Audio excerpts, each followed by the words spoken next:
Darkcast Network, bringing our indie podcasts out of the shadows.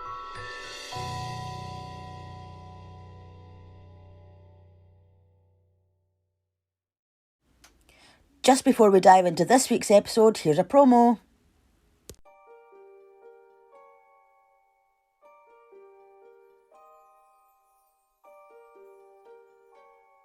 Hello, Spooklings. I'm Jason, And I'm Kathy. and we're the hosts of the weekly podcast, All Hallows Eve Podcast.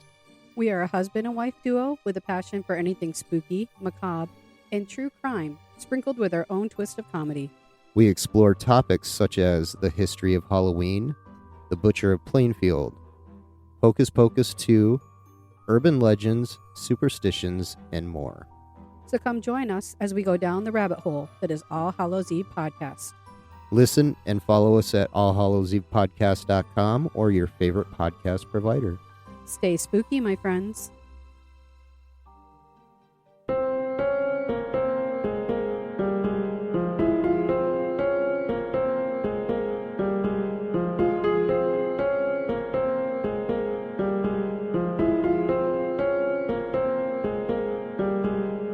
Hi, welcome to CrimeDivers. I'm Laura, And I'm Jill. and welcome back to another episode. Hello everybody, thanks for joining us. So today, before we start, we actually have a little announcement. Yes, so as you may have noticed before the episode started, there was a New sound. new sound. Yeah, I didn't know what to say there. A new sound that is for the Darkcast Network. So we have actually joined the Darkcast Network, which has recently just went international, and we are the second British podcast Yes, to 'cause join it's that network. Originally based in America. We're isn't it? based in America, and we are we're the second British podcast to be put on the network. So basically, all that it doesn't, nothing's going to change on our show. Basically, we may be playing promos for other pods on the network. We might play their episodes now and again, especially if we're taking a break. And, we just want to help the other pods on the network to find more listeners, and they'll be doing the same for us, and just kind of growing. We have more friends. Yeah, basically we've just got friends. That's Yeah. all it is. We've got podcast friends. Yes. That's what it is. So, so we just want to mention that. And also, before we start, we just want to say thank you to our existing Patreon subscribers. And I just want to add that we've put another tier on. So basically the tiers are for £1 a month, or whatever the equivalent is in your currency, is just general support for the show, isn't it? Just we like you. Yeah, there you go. Here's a quid. Yeah.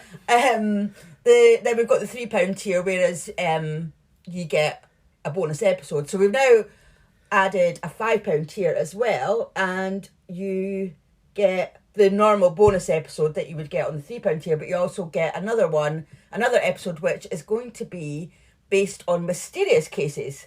So it could be like mysterious deaths, mysterious sort of disappearances, or Like just the unexplained, unanswered ones. yeah, so that's going to be that. So if anyone wants to join, then head on over to patreon.com/CrimeDivers. And obviously, if you are an existing Patreon already and you want to change the tier, then you're Yeah. more than welcome to do that as well if you want the extra content. Yeah. Okay, so So we that's dive it. Yeah, Yes. that's all the business, I think. Excellent. So, Jill, it's Jill's episode today. So, what is your title? It's Death on the Common. Ooh. And where are we? We're in the UK. Okie dokie. Shall we dive in? Yes, let's dive in. I don't know what I was going to say there.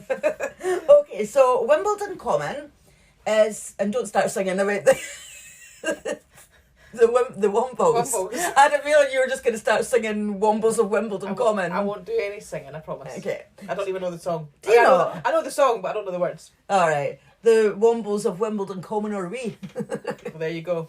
Wimbledon Common is a large open space in Wimbledon, southwest London.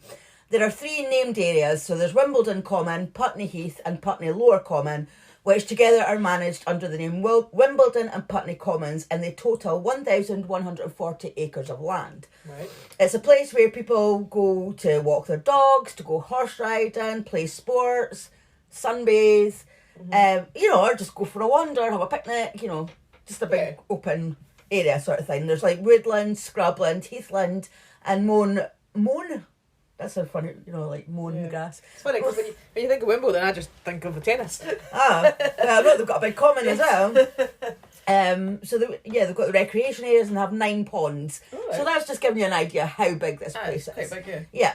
So they're open 24 hours a day throughout the year, and on average summer weekends there will be about 10,000 visitors to the commons. So as I said, just to give you an idea of where we are. Mm-hmm. So on the morning of the 15th of July 1992, Michael Murray was walking his dog on Wimbledon Common. At 10:35 a.m, he walked up a path and he saw what he thought was someone sunbathing. Sorry, I've just dropped my slippers off my feet. As he could just see a bare leg. But as he got closer, he realised this wasn't the case. He could see a young child who he thought to be 2 or 3 years old, and the child was pulling at the arm of his mum, who was lying on the ground covered in blood. Oh dear. The child was shouting, "Get up, mummy, get up." Mm-hmm. So Michael approached the child, who was a little boy, and saw his hand was gripped so tight around his mum's arm that he had to pry his fingers off so that he could comfort him. Yeah. Like the little boy was hysterical and he was covered in his mum's blood. Sure. The police were called and quickly sealed off the area. One of the first officers to arrive was Detective Chief Inspector Mick Wickerson. When interviewed at the scene, he said, quote, "I can honestly tell you that this is the most horrendous and vicious attack that I've ever seen. She was a beautiful blonde girl with the most horrendous throat injury and she was soaked in blood. And then, of course, you knew the true horror of what had happened hit me," end quote. So the body was identified as Rachel Nickell. Rachel Jane Nickell, was born on the 23rd of November 1968. Her parents were Andrew and Monica, and she was brought up in Essex in the UK. From the age of 11, when she wasn't at school, she attended the Essex Dance Theatre, where she tried her hand at acting, singing and dancing. Her teachers there said she was a natural, but she decided to concentrate on her academic studies rather than the arts, and she got an English and history degree. While she was studying, Rachel supported herself by working as a lifeguard in a pool in Richmond, London. In 1988, she met a guy called Andre Hanscom, who was a motorbike courier, and a year later they had a son called Alex, and they moved in together in Balham, South London. So she was offered modelling work from time to time, but she turned it down. She really wanted to be a children's TV presenter, as it said she was a natural in front of the camera. Mm-hmm.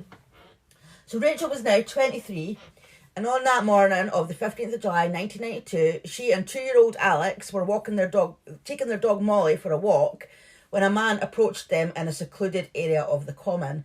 He threw Alex on the ground and started stabbing Rachel with a knife. Oh, wow, that's horrific. The attack was so ferocious that one of the blows that cut Rachel's throat almost decapitated her. Jeez. And that's in daylight. Broad daylight in the morning, yeah. Bloody hell. In total, she received 49 stab wounds, and she was also sexually assaulted. And this was all in front of her 2-year-old little boy. So when he finished, the man fled. So from the outset, it was clear that this murder would attract intense media interest. Rachel was a very attractive young mother, and that was one element that attracted so much media attention. Mm-hmm. The time of her death was relatively early in the morning, so every news bulletin and every newspaper could get the maximum of that day's coverage. Mm-hmm. And of course, she was murdered in front of her son. Mm-hmm. So everyone was even more shocked. So as you can imagine, news of the murder was everywhere. Yeah. I mean, I actually do remember it when it happened, and I actually, whenever I see, it's one of these ones, whenever I see her face, I know exactly who she is. Yeah, I can't think. I mean, maybe if I see a picture, I'm sure I'll. Yeah, I used to have a book. I had a book of it as well, of her. But yeah, so more than 500 people had been on the common that morning, and once interviewed had given their police their contact details. They were allowed to leave. There was only one car left in the car park, and that was Rachel's. She had drove to Wimbledon Common to take Alex and Molly for walks because she felt it was safer there than at the parks near their house. Wow. I know.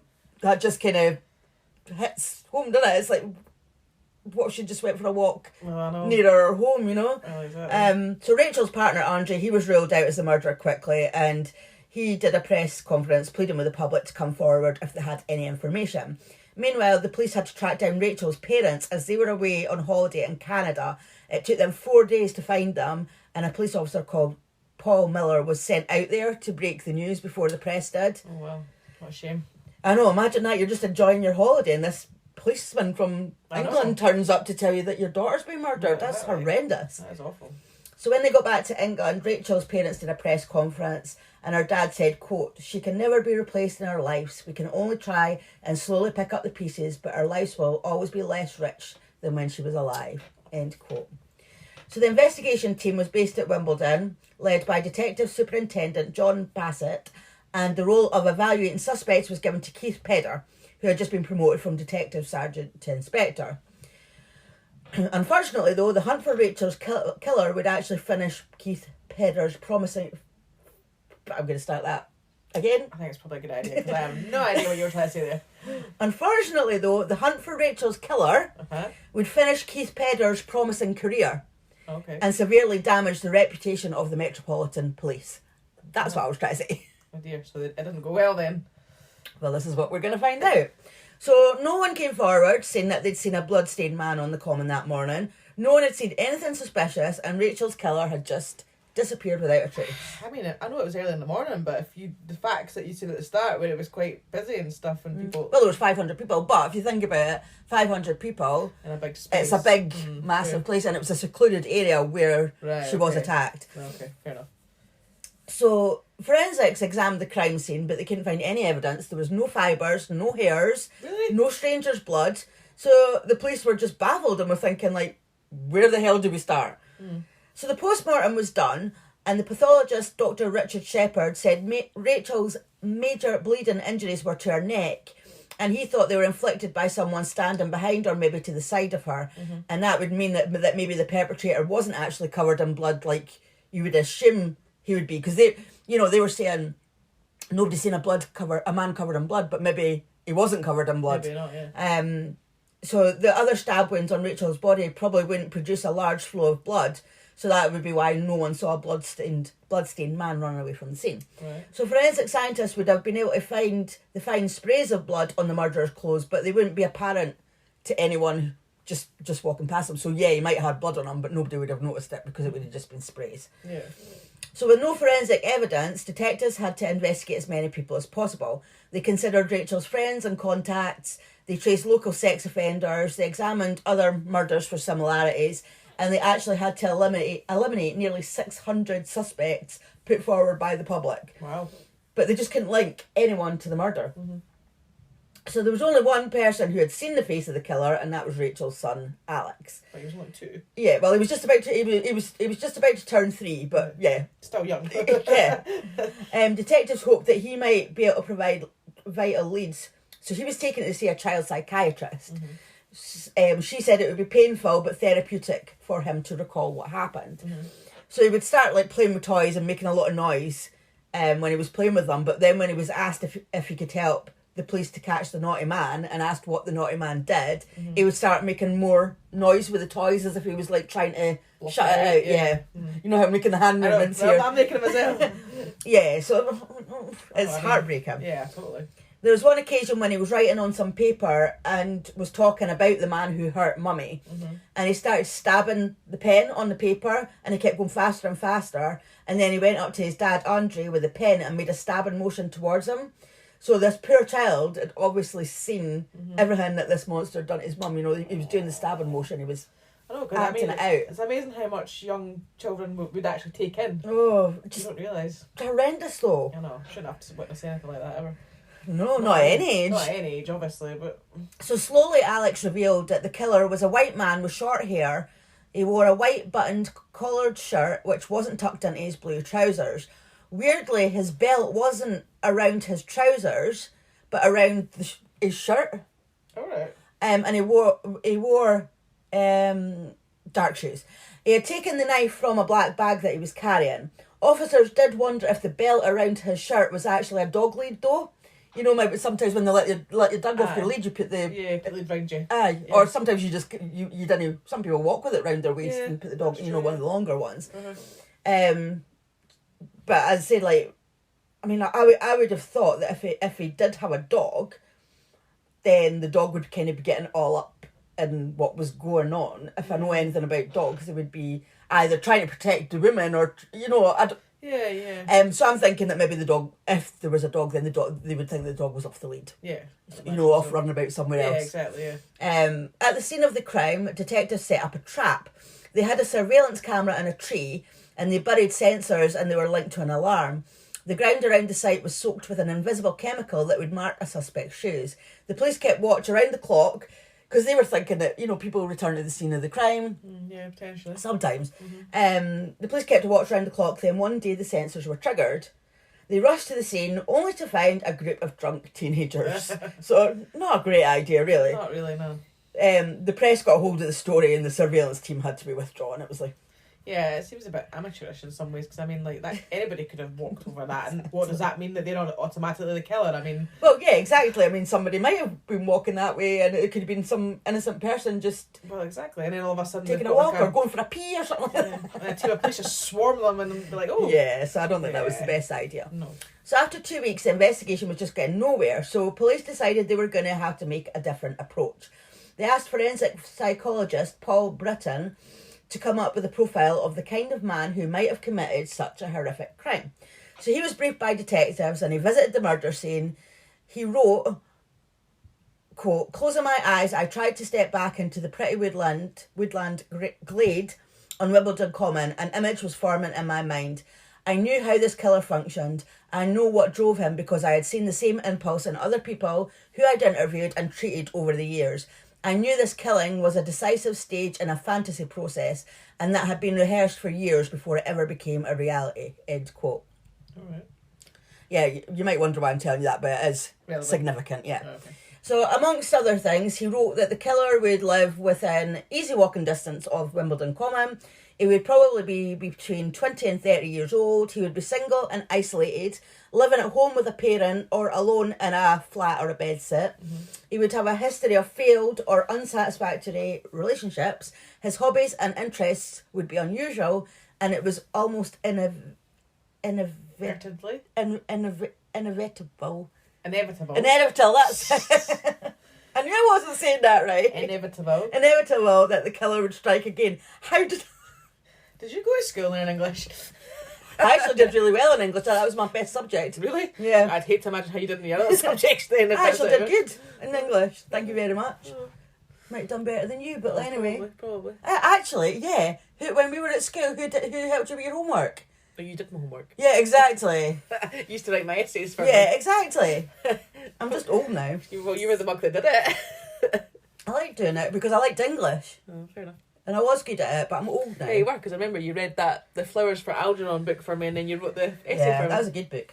Anyway, so police analysed hundreds of witness statements and realised one particular woman had seen a man behaving suspiciously minutes before the murder. She helped create an artist impression which was shown on the TV show Crime Watch UK. So around 800 viewers phoned the hotline and several people named the same man. He lived on the Roehampton estate, which was less than a mile away from the crime scene. Right. This man, that was somebody who lived close. This man was called Colin Stagg and he was 29, so the profile I'd say between 20 and 30. He was unemployed and he was single. There you go. So if you remember, the offender profile said that the killer would have unusual interests.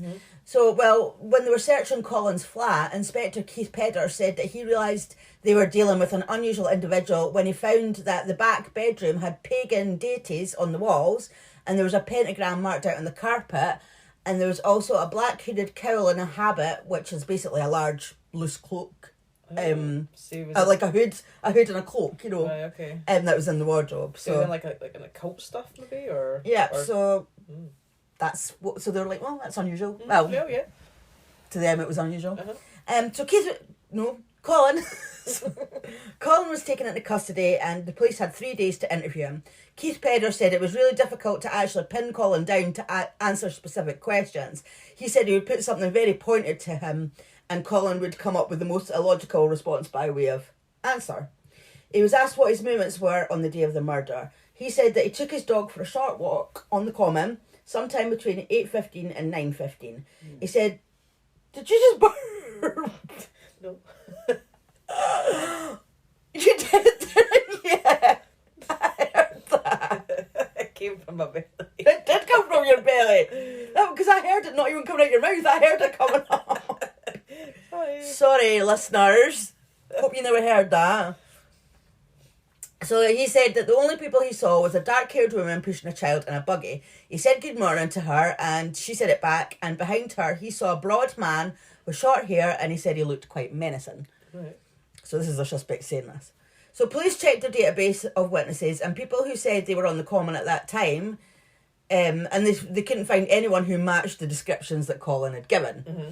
So Rachel had been murdered at about 10:30, and Colin said he was back at his flat by 9:15. So he's saying... I wasn't there. No. But one of his neighbours, Susan Gale, told police that she had seen him going onto the common at about 9:25. Mm-hmm. However, Colin said that yes, he remembered seeing Susan on that day that she was talking about, but that wasn't actually the day of the murder. She's got her days mixed up. He said that was another day that he'd seen her. Uh-huh. So police went back to speak to Susan and asked if she was absolutely sure it was that day and that time, and she was totally adamant that it was.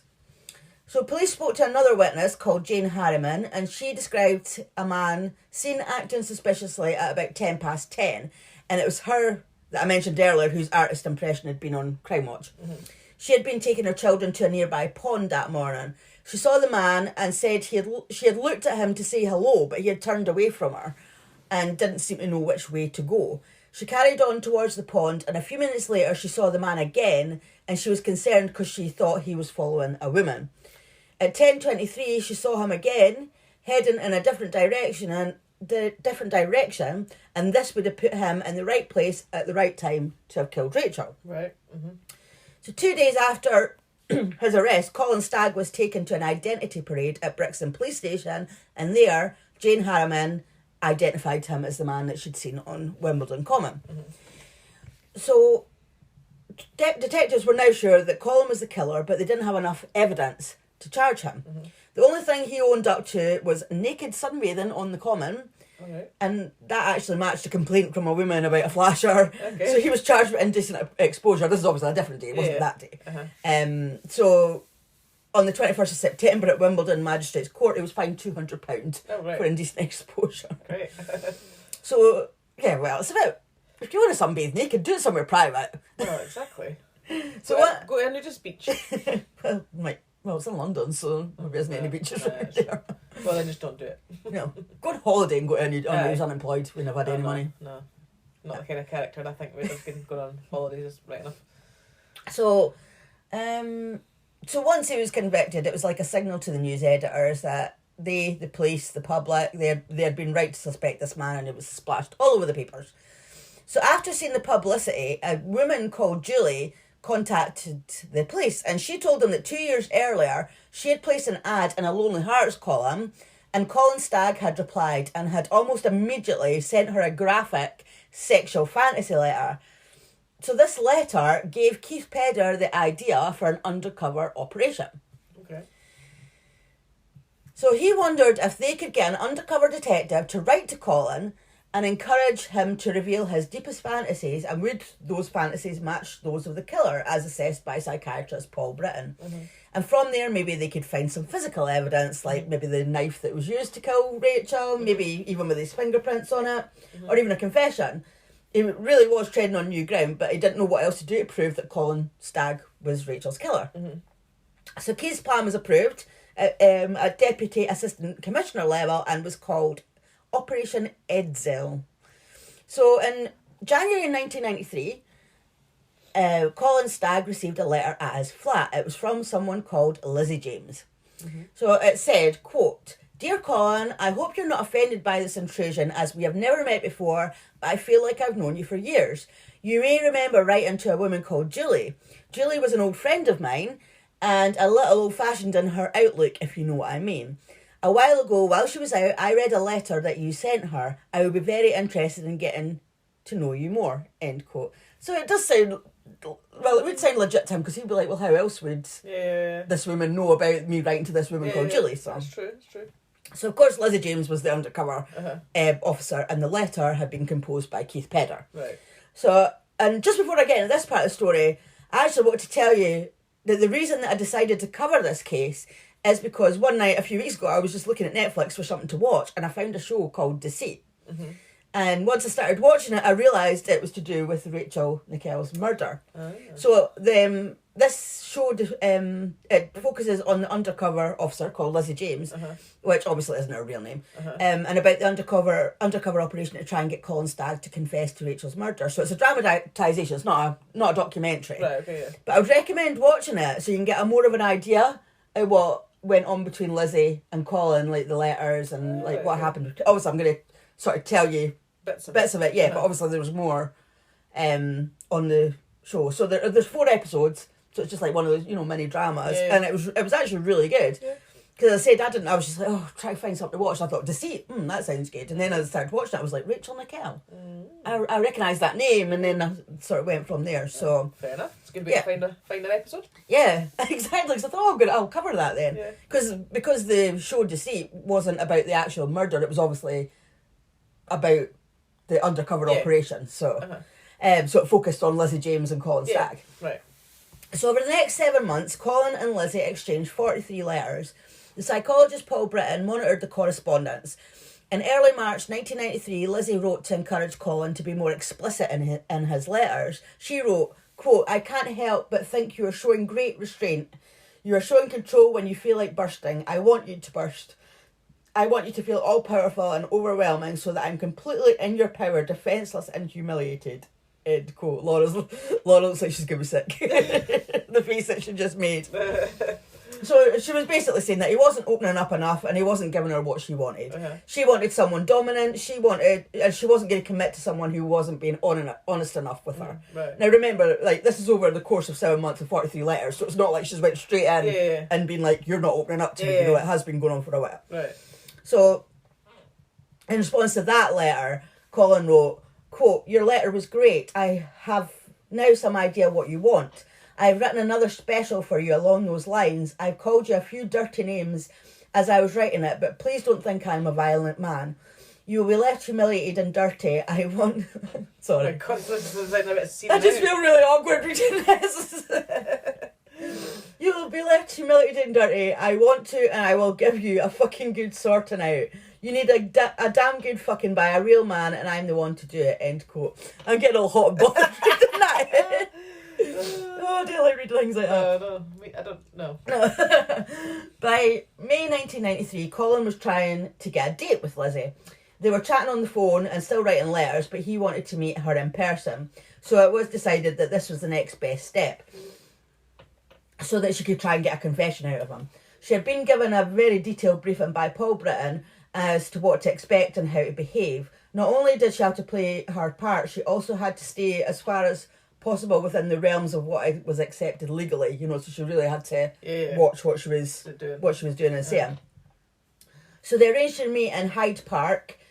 Keith Pedder and Mick Wickerson sat in an unmarked van so they could see and hear the meeting. There were also several police officers dotted around them. So Colin arrived early and waited under a big tree as it was raining. Then he saw a woman approaching, so he asked if she was Lizzie, and it was. So they went to a cafe for something to eat. It was Colin's 30th birthday, and Lizzie gave him a Walkman and a baseball cap. So for anyone who's younger than us, we are old, and doesn't know what a Walkman is, so it's like a little portable audio player that you put your cassette tapes in and you listen to the music with headphones. Oh my god, you make me sound real old. Although, did I have a Walkman? I mean, I know you had Walkmans, but I feel like I had like the portable CD player rather than portable CD players were awful, because every time you walked it would jump and scratch the flipping CD. But I remember on one of my birthdays, I don't know how old I would have been, like 12 or something like that, and getting a Walkman for my birthday, and it was just like so exciting. And then we were going on holiday that day, so we were sitting in the car for hours, and I just ignored it. I ignored you lot, and I just listened to my Walkman. It was amazing. I can remember it was white. I can remember everything about it. So that's what a Walkman is. Sorry. So they decided that Lizzie should give him the baseball cap so that he would stand out more when detectives were following him. So to encourage Colin to confide in her, Lizzie confessed to a secret of her own. Paul Britton had created a story for her to tell him so that he would see that he could tell her anything. So she told Colin that she had been abused by a teenager as a teenager, sorry. She had told him that she had been abused as a teenager by an occult group. She told him that she had joined in the ritual murder of a young woman and a baby. She said she was told to cut the woman's throat with a cup. She was told to cut the woman's throat, and with a cup, she caught the woman's blood. So then she said there was a big orgy, and she was with a man, and this man was the best sex she'd ever had and all this.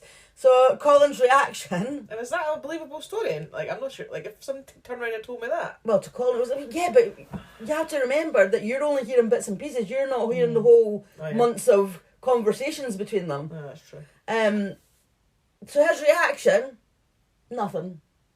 It just didn't seem bothered by it in the slightest. You know, you'd think he'd be like shocked. Oh yeah. Well, I'm like, what? He said later that he didn't really, obviously when he knew what happened, he said that he didn't really believe the story. He just thought it was maybe a fantasy that turned her on. So that's probably what you're saying. Is it believable? Well, he was thinking, I'm not sure about this, but you know, it's maybe just a fantasy. Yeah, I suppose. Yeah. And all he wanted was, in his words, a shag. That's all he wanted, was a shag. So he wasn't affected either way by what she said. He's like, I don't care, I just want shag her. Alright, fair enough. Fair news. So at the end of the day, Colin walked Lizzie to the park gates and he handed her a fantasy letter that he had written before they met up. And when Keith Pedder read it later, he said it introduced a disturbing new element of sexual violence into the correspondence and further proof that he was onto the right man. So the contents of the letter included a sexual fantasy on Wimbledon Common, which involved the use of a knife, the cutting of flesh and the flowing of blood. And this was the first time that there had been any mention of knives and blood for sexual gratification. So Paul Britton wrote, quote, "The chances of there being two such men on Wimbledon Common when Rachel was murdered are incredibly small," end quote. So the police felt that Colin was at last opening up and revealing his secrets. So Lizzie then sent Colin a graphic sex fantasy on tape to keep up the pressure, and they started meeting up and their conversations were secretly taped. She had never brought up Rachel Nickell, as she'd been told right from the start. She wasn't allowed to introduce anything new to the conversations. Right. It had to be him that would initiate everything, and then she would respond. Yeah, it would kind of go from there. Right. So it's just so that it wouldn't be seen as her coercing him into saying stuff. Yeah, of course. So in one of their meetings, he told her that he had been arrested and questioned about Rachel's murder. He told her that they still thought he did it, and Lizzie told him that she wished he had done it. And knowing that he got away with it, like, would have been brilliant. She was like, that would turn me on, you know, knowing that you'd got away with it. Right, okay. So legally, Lizzie was, like, dangerously close to the edge. She was openly enticing Colin to confess, but confession was the last thing on his mind. Right. So almost a year after Rachel was murdered, Colin decided to speak to the press. So the headline in one of the papers was, "I didn't kill her. I think that all life is sacred." And there was an article that said, "Cops hounded me because I'm into witchcraft." So which was such a public denial, the officers realised that he was unlikely to tell Lizzie anything now because he'd publicly said, "I didn't do it." Yeah. You know. She met up with him one more time for a picnic in Hyde Park, and she was pressing him harder for a confession.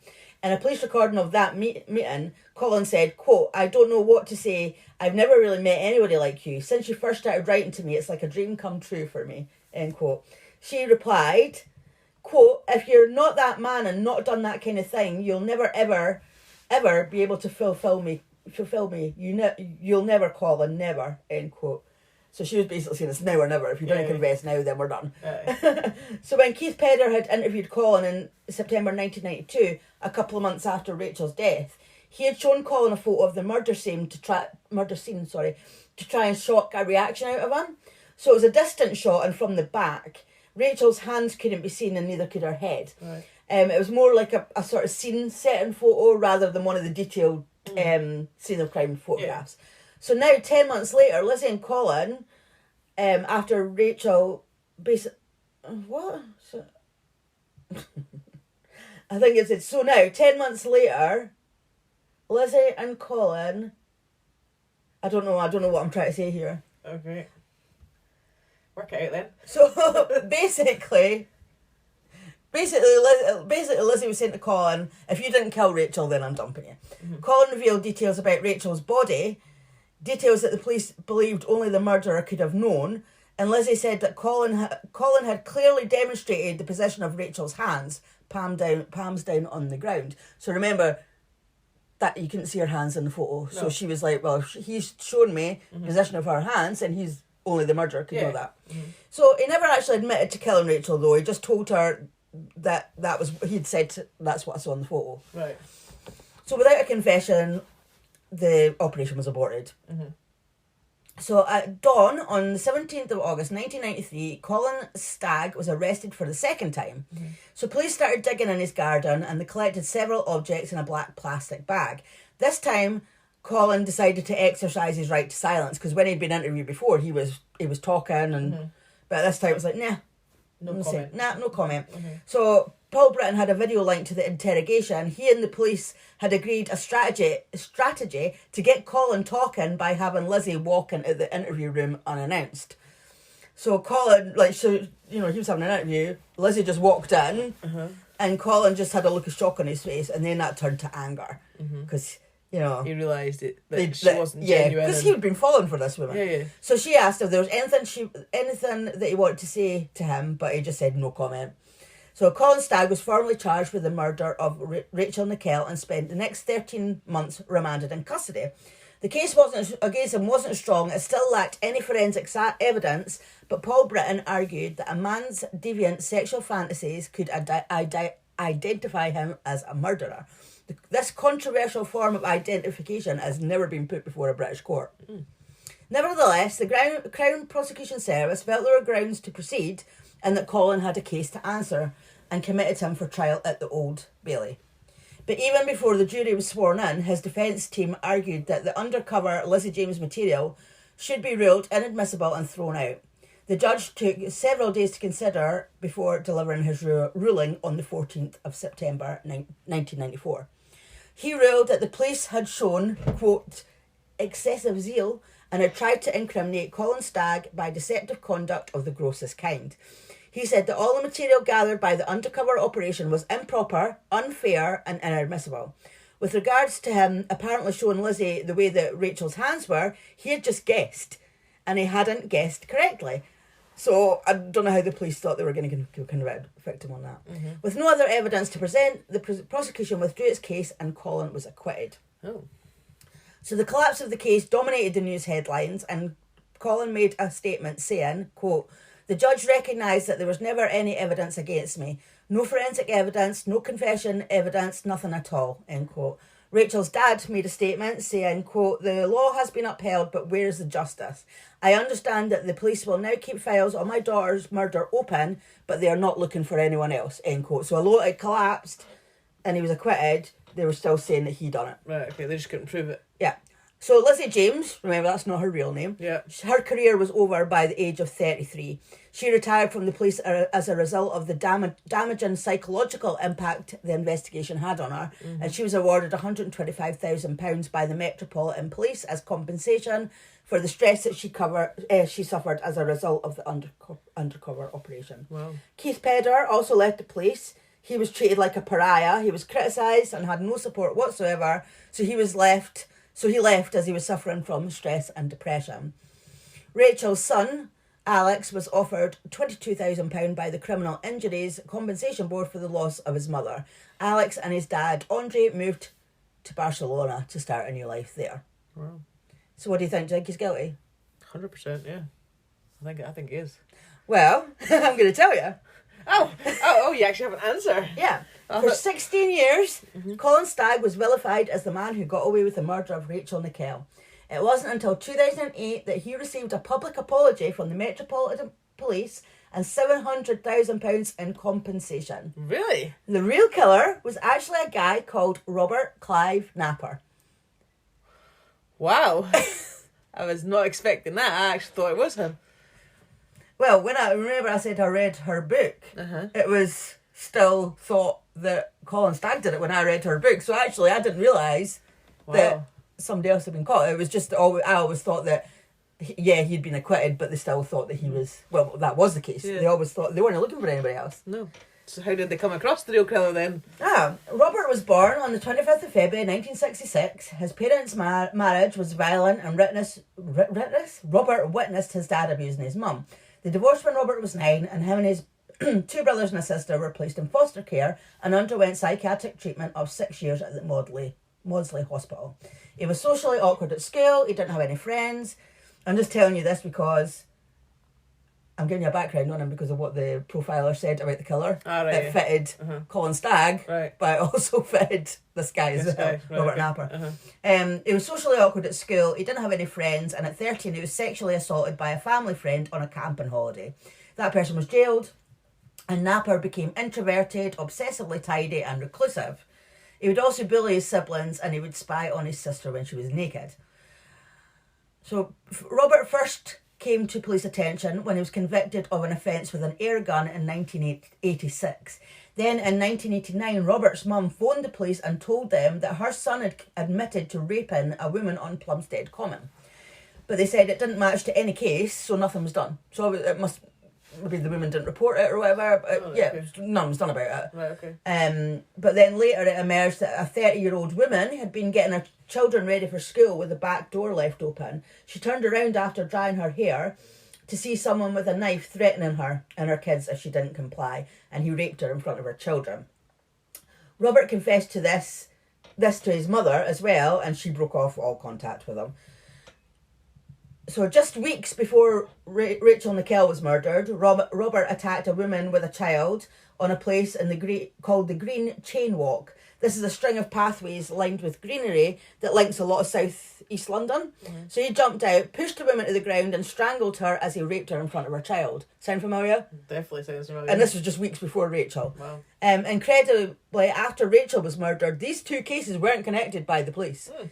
Robert was named the Green Chain Rapist, and 2 sets of neighbours positively identified him when they saw a photo fit of the rapist. He was supposed to go to the police station to give blood samples, but he didn't turn up, and unbelievably wasn't pursued. Oh, right. So in November 1993, 16 months after Rachel's murder, Robert murdered again. So 27-year-old Samantha Bissett and her 4-year-old daughter Jasmine lived in a basement flat. They didn't have curtains, and Samantha would often walk around naked, not realising that she was being watched by Robert Napper. He broke into the flat and he stabbed Samantha in her neck and chest, but it was just one of the knife wounds severed her spinal cord, so it was just that one. So when Samantha's boyfriend came home, he first noticed a stain on the carpet and then realised there was clothes all over the floor. And they found Samantha's body under the clothes. Her body had been cut open from her chest to her genitals. Her rib cage had been pulled back to expose her internal organs, and each one had been stabbed. Oh, God. He could see that the attacker had attempted to slice off her leg, and a piece of her abdomen had been taken as a trophy. That's disgusting. He then looked around for Jasmine, because remember the daughter, and he ran to her room and found her body under the covers in her bed. She had been raped and smothered to death. The crime scene was so bad that the police officer that was assigned to the case was actually forced to take 2 years leave after witnessing it. He was that traumatised. I can't imagine, but I mean, I could only imagine that it must have been horrific to witness. So the murderer was named the Plumstead Ripper. Detective Superintendent Mickey Banks led the investigation, and he linked it to the Green Chain Rapist and Rachel's murder. But unbelievably, profiler Paul Britton, remember that guy? He was convinced that it was Colin Stagg. He was on all 3 cases and he failed to make the connection. How? Well, yeah, exactly. How? I mean, even if you weren't really 100% convinced, if you were working on 3 cases that had similar things, surely you would... You would connect them because they were similar. Well, yeah, exactly. So, isn't that what profilers and police should be very capable of doing? And even if they're wrong, they have to investigate. They would investigate it, surely. You would think, but not in that case. No. So the Green Chain investigators had already discounted Robert because at 6'2" he was too tall for their suspect. And the investigators in Rachel's case were convinced that Colin Stagg was the murderer. So, as I said, they weren't looking for anybody else. They were like, no, Colin Stagg done this. See, that we've had that before. And I can't remember what the case was, but where there was a police officer that was so adamant it was somebody. Yeah. And they couldn't see past it was that person. And in actual fact, it wasn't. It was somebody else. So it's like another classic case of, it's like they get so focused on it being one person that maybe things that would normally spike their interest and connect to other directions, they just don't see it because they're just so... Yeah, I can't remember. That rings a bell. I can't remember what the case was, but there was definitely a case that happened.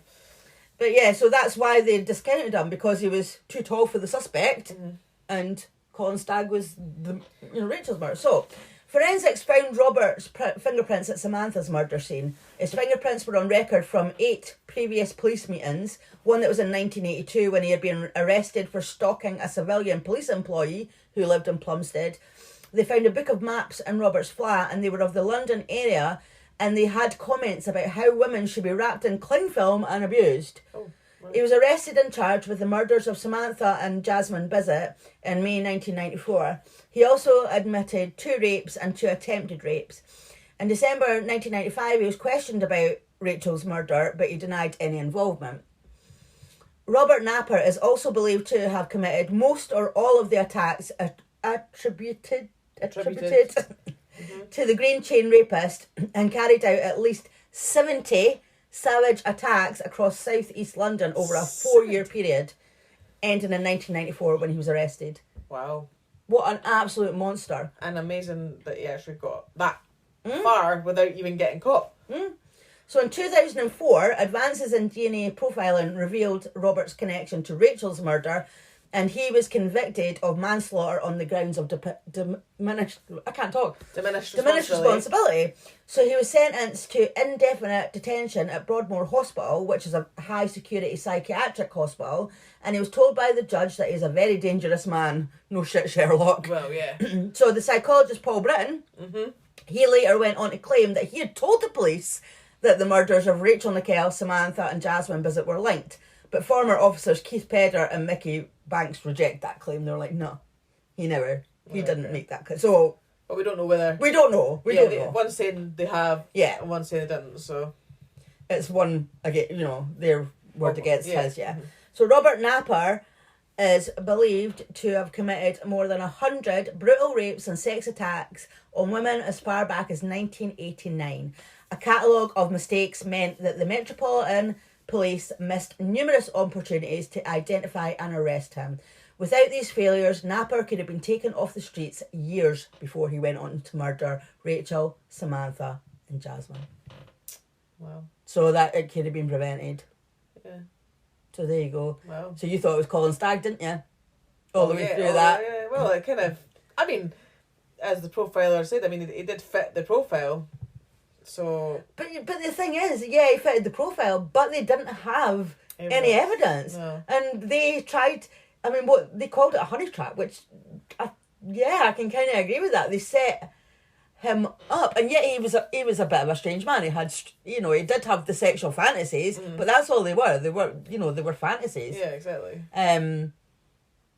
So if anybody's interested in sort of finding out more about the Lizzie James, the undercover operation, it's 4 episodes and it's called Deceit, and that's on Netflix. And I would definitely recommend giving it a watch. So thank you to everybody for listening. Mm-hmm. And if you'd like to get in contact or follow us, we are on Instagram and Twitter at crime_divers_pod. You can email us at crime_divers_pod@outlook.com. You can find us on YouTube and TikTok, which is CrimeDivers Podcast. Yeah, I think so. Yeah. If you would like, as we mentioned earlier, if you'd like to join our Patreon, get some bonus episodes, it's patreon.com/CrimeDivers. And if you'd like to buy us a coffee, which a couple of you already done, which was really nice, thank you very much, it's buymeacoffee.com/CrimeDivers. And if you haven't already, please don't forget to subscribe, rate and review. Thanks for listening. Bye.